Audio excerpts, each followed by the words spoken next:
yee gagné nañ non vraiment football nii la mais nag amul naagu na mel ni defaguñu dara. Son dégagement et puis Dia qui était pas très loin. non mel ni yaa ngi def lu nice macha allah naa la yàlla defal cat da tax nga bal yu bëri dugut non macha allah vraiment.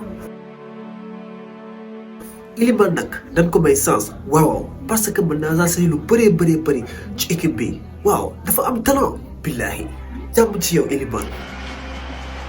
To the last few minutes now. Here comes Senegal. There's a lovely pullback and a clinical. bi mooy première fois muy joué ci coupe du monde bi ndeysaan gis nga liggéey loolu rafet xoolal bal bi mu liggéey daal di koy passe Bamba Dieng daal di koy dugal mu tollu nice boobu teewee bal rek nga xam ne waa ji dafa mën a football. óolee bu xaaba tey leen seen làmb ji ñun bëgguñu ngeen jàppale ñu yàlla rek moo fi nekk moo tax may ñaan yàlla Sénégal jël coupe bi ne leen amin ci commentaire yi te ngeen abonné te like ci nga bokk merci beaucoup. على يسار حارس المرمى لدينا هنا اسماعيل ياكوبس على تنفيذ الركلة الركنية منقولة كرة عالية